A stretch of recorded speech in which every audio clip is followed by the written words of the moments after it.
अब आइए जानते हैं अनुच्छेद 22 के बारे में। अनुच्छेद जो 22 है ये कहता है कि गिरफ्तारी व निरोध से संरक्षण का अधिकार, यानी आपकी जो जब कोई व्यक्ति गिरफ्तार हो जाता है,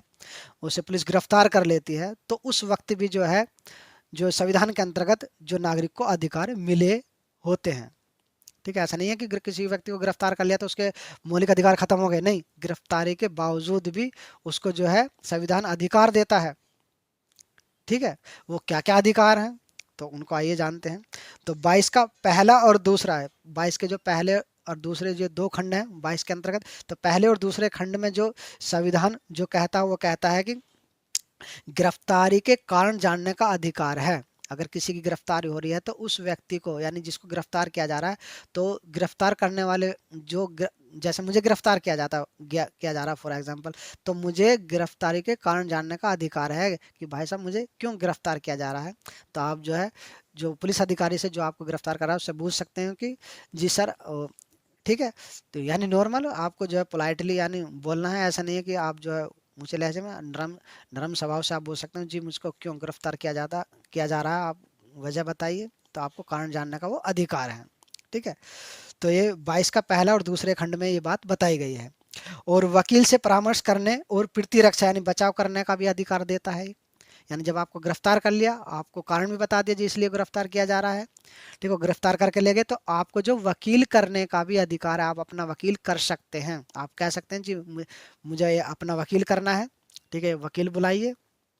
या मुझे घर वालों से मिलना है, आपके घर वाले, आप घर वालों से कह सकते हैं जी ऐसे ऐसे वकील के इंतजाम करिए, वकील से बात करनी है मुझे। ठीक है, अगर वो घर वालों से भी नहीं मिलन दे रहे तो वकील से तो जरूर ही मिलन देंगे, क्योंकि वकील करने का तो अधिकार है ही है।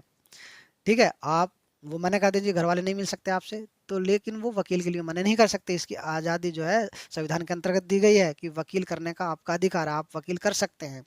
और वकील से बात कर कर आप जो है ठीक है, आपको वकील प्रोवाइड कराएंगे वो जरूर, घर वालों को आपको मिलन दें या ना दें, लेकिन वकील जरूर आपके लिए एक जो है मुहैया करवाएंगे। और उस वकील से आप जो है अपनी मर्जी के वकील से जिसको आप चाहें उसको आप बुला सकते हैं। आपको ठीक नहीं लग रहा दूसरा वकील आप बुलवा लीजिए। वकील बुलवाकर आप उस वकील से जो बातचीत कर सकते हैं, किसी से करें ना करें लेकिन वकील से आपको आज़ादी है बातचीत करने की। वकील से अपना केस डिस्कस कर सकते हैं, उससे बातचीत कर सकते हैं, और खुद को बचाने के लिए उससे कह सकते हैं। ठीक है, और वकील आपको बचाने के लिए आपका वकील है तो वो आप करेगा आगे कार्रवाई वगैरह जो भी करनी है उसको। ठीक है, और तीसरे नंबर पे है गिरफ्तारी के 24 घंटे के भीतर मजिस्ट्रेट के समक्ष प्रस्तुत करना है। यानी पुलिस अधिकारी का कर्तव्य बनता है कि जिस व्यक्ति को गिरफ्तार किया है उसको 24 घंटे के, जब गिरफ्तार किया ना तो टाइम लिखा जाता है, तो उस वक्त से लेकर 24 घंटे के अंदर जो आपका टाइम होगा वो आपको जो है मजिस्ट्रेट के सामने वो प्रस्तुत करना होगा। ठीक है, और जब आपको लेके चलेंगे मजिस्ट्रेट के यहाँ को, ठीक है, थाने से जैसे मजिस्ट्रेट के यहाँ को मिला यानी उससे चलेंगे मजिस्ट्रेट के सामने प्रस्तुत करने के लिए, तो वहाँ से फिर आगे का वक्त नहीं जुड़ेगा। यानी जो जैसे आप ट्रैफिक में फंस गए या गाड़ी को लेकर चल रहे हो, आप गाड़ी में बिठा कर उसको व्यक्ति को, और आप जो आगे का समय 1 घंटा लग जाए, 2 घंटा लग जाए, 3 घंटे लग जाए, तो वो उस 24 घंटे में ऐड नहीं होगा। बाकी जो आपने थाने में उसको रखा, जब से वो गिरफ्तार किया और जब तक रखा, वो आपका उसी जो टाइम इंक्लूड होगा, टाइम लिखा जाएगा। ठीक है, वो कहीं 24 घंटे से ज़्यादा तो नहीं हो गया है। ठीक है, तो वो 24 घंटे ही थाने में वो रख सकते हैं। अगर इससे ऊपर रखा तो उसे उन्हें बताना पड़ेगा क्यों रखा, कारण जो है वो जो उसका रीज़न देना पड़ेगा, वैलिड रीज़न इसलिए रखा। ठीक है, और बाद में जैसे अगर मिलाने के लिए चले उसके बाद में अगर टाइम लगता तो वो एक अलग बात है, वो टाइम इंक्लूड नहीं होगा। और मजिस्ट्रेट के सामने एक जिला स्तर पर एक जज होता है, एक मजिस्ट्रेट होता है। जज के सामने नहीं, मजिस्ट्रेट के सामने प्रस्तुत करना होगा। और मजिस्ट्रेट कौन होता है? जो क्रिमिनल यानी जो आपके क्रिमिनल केस होते हैं जिनमें ज़्यादातर सजाओं का प्रावधान होता है। ठीक है, तो जैसे किसी का मर्डर कर दिया, ठीक है, या आपको लड़ाई हो गई, किसी का हाथ पैर तोड़ ताड़ दिया, ऐसे जो सीरियस केस होते हैं, तो ऐसे केसों की जो सुनवाई करता है उसको जो उसे कहते हैं मजिस्ट्रेट। ठीक है, और जो नॉर्मल जिसमें ऐसे केस जो आपके नॉर्मल केस होते हैं, ठीक है, ऐसी जो है आपके नॉर्मल केस में जैसे किसी से जो है वैसी मुजोरी हो गई और आपने जो उसकी रिपोर्ट कर दी इस तरीके से, तो इस तरीके के, या किसी ने जो है आपको जो है ऐसे थप्पड़ मार दिया, किसी ने पैसे ना दिया आपके, तो जुर्माने के जिन केसों में ज्यादातर जुर्माना होता था, ऐसे केसों की जो सुनवाई करता है जिला स्तर पर उसे जज कहते हैं। तो जज के सामने नहीं, मजिस्ट्रेट के सामने, जो दंडाधिकारी होता है, यानी जिसको दंड देने का, सजा देने का प्रधान अधिकार होता है, वो सजा, ठीक है ना। यहाँ पर जो सीरियस केस होते हैं जिला स्तर पर जो सुनवाई करते हैं, न्यायपालिका में बैठते हैं, आपको मालूम ही होगा, तो वो आपके दंडाधिकारी होते हैं, यानी मजिस्ट्रेट होते हैं। तो उनके सामने, तो अब आइए जानते हैं 22 का तीसरा, अच्छे से क्लियर हो जाए। जैसे कोई व्यक्ति शत्रु देश का है, यानी हमारा कोई ऐसा देश है जहाँ का वो हमारा शत्रु है, और वहाँ का कोई ऐसा व्यक्ति, उसको हम गिरफ्तार करने जा रहे हैं, तो ऐसे व्यक्ति को गिरफ्तार जब आप करेंगे तो वो व्यक्ति ये कहेगा जी कारण बताओ क्यों गिरफ्तार करें, तो हमारा संविधान इस चीज़ की इजाज़त नहीं देता कि आप उसको कारण बताओ कि हाँ हम यूँ गिरफ्तार करें, नहीं, बिना बिना कारण बताए भी आप उसको गिरफ्तार कर सकते हैं, ठीक है। और उसको वकील करने की भी इजाज़त नहीं होगी, ठीक है। और वो गिरफ्तारी के 24 घंटे के अंदर उसे मजिस्ट्रेट के सामने प्रस्तुत करो या ना करो, जरूरी नहीं है, ठीक है। अगर वो शत्रु देश का कोई ऐसा व्यक्ति है, अगर आपको उसे गिरफ्तार करना पड़ रहा है, ऐसी सिचुएशन आ गई है, ठीक है, उसे गिरफ्तार करने की, तो ये अधिकार नहीं होंगे जो आपके 22 के पहले और दूसरे में दिए गए थे, ये अधिकार छीन लिए जाएंगे उस व्यक्ति से। किससे? शत्रु देश का व्यक्ति है उससे, अगर उसको गिरफ्तार करना पड़ रहा है तो, ठीक है। या फिर आपका दूसरा है निवारक निरोध विधि के अंतर्गत, यानी निवारक निरोध विधि, ये क्या चीज़ है? ये काफ़ी जो है, जो सीरियस जो है एक ऐसे क्राइम होते हैं, यानी काफ़ी जो है ये कह सकते हैं कि कभी कभी ऐसा होता है निवारक निरोध मैं आपको बताना चाहूँ, इसका जो है काफ़ी इसके बारे में जानकारी होनी चाहिए डिटेल से। निवारक निरोध का के इस तरीके से अर्थ निकल कर आता है कि कुछ व्यक्ति ऐसे होते हैं हमारे देश के अंतर्गत, अगर उनका होना ही या उनका जाकर बोलना, उनका महज वो घर पर हो या कहीं पर भी हो, उनका महज बोलना ही या उनका प्रस्तुत होना ही पब्लिक के सामने क्राइम को बढ़ावा देना हो जाता है, यानी क्राइम हो सकता है। ऐसा हो सकता है कोई व्यक्ति अगर पब्लिक के सामने गया, वहाँ वो कुछ बोला या उनके सामने गया, तो शायद दंगा भड़क जाए, और बड़े स्तर पर जो पब्लिक को परेशानी हो, या पब्लिक को कोई जो है उनकी सुरक्षा को, पब्लिक की सुरक्षा को जो है वो चोट पहुंचे, पब्लिक को जो कहीं ना कहीं वो आम जनता को परेशानी हो, या कोई उपद्रव हो जाए, या देश की सुरक्षा को खतरा हो जाए, या देश की एकता अखंडता को कहीं जो है वो चोट पहुंचे उनके होने से ही या उनके बोलने से ही, तो वो ऐसा करें उससे पहले ही उनको गिरफ्तार कर लिया जाए। इसके लिए कानून, जो हमारे देश का संविधान कहता है कि आप ऐसा कर सकते हैं, अगर कोई व्यक्ति ऐसा करता है कि वो ऐसा कुछ बोलने वाला है या कहीं जाने वाला है, उसके बोलने से, उसके कहीं उसके जाने भर से ही, ठीक है, उसके वहाँ उपस्थित होने भर से ही अगर देश की सुरक्षा, इसकी एकता अखंडता को कहीं चोट पहुंचती है, खतरा होता है, या आम पब्लिक को खतरा हो सकता है, या कोई उपद्रव या कोई झगड़ा हो सकता है, या कोई दंगा जो भड़क सकता है, तो आप उसे गिरफ्तार कर सकते हो, ठीक ठीक है। उसके पहुंचने से या उसके पहुंचने से पहले ही, या उसके बोलने से पहले ही, क्योंकि आपको शक है, शंका है, तो आप उसको पहले ही गिरफ्तार कर सकते हो, ठीक है। और ये गिरफ्तारी जो है क्राइम होने से पहले ही की जाती है, ठीक है। तो अनुच्छेद 22 में जो पहला और दूसरा खंड था, इसमें जो जो गिरफ्तारी होती है वो क्राइम करने के बाद होती है, ठीक है। लेकिन आपके जो है 22 का जो तीसरा है, और तीसरे में भी जो दूसरा जो खंड है, ये आपका निवारक निरोध विधि के अंतर्गत जो गिरफ्तारी की जाती है, इसके अंतर्गत जो गिरफ्तारी की जाएगी वो क्राइम करने से पहले की जाती है। उसमें शक होता है कि ये व्यक्ति क्राइम कर सकता है, ये उपद्रव फैला सकता है, इसके बोलने से या वहाँ जाने से जो है वो दंगा भड़क सकता है, तो उसको पहले ही गिरफ्तार कर लिया जाता है।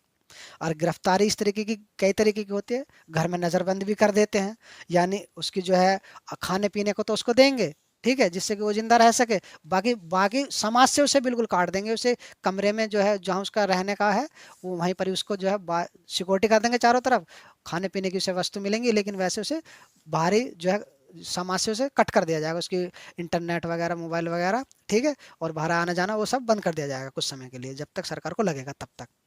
ये नज़रबंद होता है। और इससे अगर कोई सीरियस जो अगर मैटर दिखाई देता है सरकार को, तो सरकार जो है उसमें जो है निवारक निरोध से संबंधित जो है जो कानून बनाए गए हैं, जो और भी बनाए गए थे हमारे भारत देश में, उनका मैं आपको नाम बताना चाहूँगा यहाँ पर, और कुछ अब भी हैं जिनके अंतर्गत जो है पुलिस जो है गिरफ्तारी करती भी है, आप भी आपने न्यूज़ वगैरह में देखते होगे, जो है कोई जो है हमारे देश का पता पड़ेगी, जो है जो कोई नेता अगर कहीं किसी रैली में जा रहा है, उसे पहले ही जो वहाँ पर रोक लिया गया, किसी विधायक को, किसी मंत्री को, क्योंकि वहाँ पर जाता तो शायद कोई स्पीच देता और वहाँ पर दंगा और भड़क जाता, पब्लिक को भड़का देते, तो इसलिए पहले ही गिरफ्तार कर लेते हैं। तो या जो इलेक्शन के आसपास, तो इस तरीके की चीज़ें कुछ हमने न्यूज़ में देखने के लिए मिलती हैं। तो कहीं कहीं ये ठीक भी है, जिससे कि दंगा भड़केगा तो जाहिर सी बात है आम पब्लिक ज़्यादा मरती है, उन पे चोट पहुंचती है, उनको परेशानी होती है और उनके कारोबार जो ठप होते हैं और वैसे भी जो है हानि होती है, तो ये सही भी है। लेकिन कभी कभी इसका जो काफ़ी मिसयूज़ देखने के लिए भी मिलता है। तो ये कौन कौन से अधिक जो कानून हैं जो निवारक निरोध से संबंधित बनाए गए, ठीक है, और इनका थोड़ा सा ये डिटेल से थोड़ी जानकारी लेते हैं। तो इसमें जो निवारक निरोध से संबंधित जो कानून बनाए गए हैं, जिनका मैं अभी जिक्र कर रहा हूँ, तो इनमें सबसे पहले जैसे इसमें कानून हम देखते हैं, तो इसमें निवारक निरोध अधिनियम बना 1950 में, ठीक है। और दूसरा आपका आंतरिक सुरक्षा अधिनियम मीसा बना 1971 में। तीसरे नंबर पर है आपका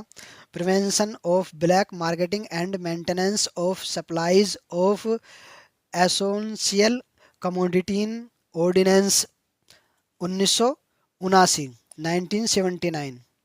और चौथे नंबर पर है आपका राष्ट्रीय सुरक्षा अधिनियम 1980 में जो आया। और पांचवें नंबर पर है विदेशी मुद्रा संरक्षण और तस्करी निवारण अधिनियम, ठीक है, काफ़ी पोसा जिसे बोलते हैं, 1974 में आया। और छठे नंबर पर आपका terrorist and disruptive activities prevention act जो 1985 में आया 1985 में, जिसे टाडा कहा जाता है शॉर्टकट में, ठीक है। और सातवें नंबर पर आपका आतंकवाद निरोध अधिनियम जो 2002 में आया। और भी अधिनियम है, ये कुछ मैंने यहाँ पर आपके जो है कुछ जो आपके बताए, जो समय के साथ साथ जो है निवारक निरोध संबंधित जो कानून आए और हमारे देश में ये लागू हुए, इनका जो और भी हैं, मैं और किसी वीडियो में आपको इससे संबंधित जो है आपको निवारक निरोध से संबंधित एक अलग वीडियो प्रोवाइड करा सकता हूं, अगर आप कमेंट्स कर आप मुझे बताओगे, ठीक है। इस पर काफ़ी जो लॉन्ग वीडियो बन सकती है। बस मैं ये बताना चाहूँगा कि यहाँ पर जो है इस तरीके का जो है प्रावधान हमारे संविधान में दिया गया है कि आपको जो है शंका के आधार पर कोई क्राइम ना करे व्यक्ति, उसको पहले भी क्राइम करने से पहले भी गिरफ्तार किया जा सकता है। और निवारक निरोध से संबंधित ऐसा जो कानून है हमारे भारत देश के अंतर्गत, अगर व्यक्ति को निवारक निरोध के अंतर्गत आपका जो है किसी व्यक्ति को गिरफ्तार कर लिया जाता है, तो उसकी गिरफ्तारी 3 महीने के लिए होती है। 3 महीने के लिए वो गया, नहीं समझो, 3 महीने के लिए उसको गिरफ्तार कर लिया जाता है। और 3 महीने के लिए जब उसे गिरफ्तार कर लिया जाएगा, तो 3 महीने को ना तो उसे वकील, ये समझ लीजिए, ना तो वकील कर सकता, ना घर वालों से मिल सकता, इस तरीके से उसकी सारी चीज़ें बंद कर दी जाती हैं। 3 महीने के लिए बिल्कुल उसे अलग रख दिया जाता है, खाने पीने के लिए दिया जाएगा, सेहत का ध्यान रखा जाएगा, लेकिन वैसे समाज से उसे कट कर दिया जाएगा 3 महीने के लिए कम से कम। लेकिन अगर 3 महीने से ज़्यादा रखा जाएगा, तो 3 महीने से ज़्यादा रखने के लिए फिर उसे जो है एक बोर्ड, एक सलाहकार बोर्ड होगा, जिसमें जो है उच्च न्यायालय जो है उसके जो न्यायाधीश होते हैं, उसके समकक्ष या उच्च न्यायालय के न्यायाधीश, उस जो योग्यता होती है उच्च न्यायालय के न्यायाधीशों की, उसके समकक्ष या उच्च न्यायालय के न्यायाधीश, वो उस सलाहकार बोर्ड में जो वो आपके अधिकारी होंगे, ठीक है। और वो सलाहकार बोर्ड जो है आपकी जब इजाज़त देगा कि हाँ इसे और रखने की अभी ज़रूरत है, ठीक है, उसमें डीएम भी आदेश दे सकता है, डीएम के भी आदेश होते हैं कि हाँ जी इसे और रखा जाना चाहिए, अभी खतरा हो सकता है, अगर इसे हमने छोड़ा है व्यक्ति को तो ये दंगा भड़का सकता है या क्राइम कर सकता है, तो इसे आगे भी जो है उस टाइम को बढ़ाया जा सकता है, ठीक है, उस 3 महीने को। तो इस तरीके से प्रावधान है हमारे देश के संविधान में, ठीक है। लेकिन सलाहकार जो बोर्ड है जब उस चीज़ को इजाज़त दे देगा तब,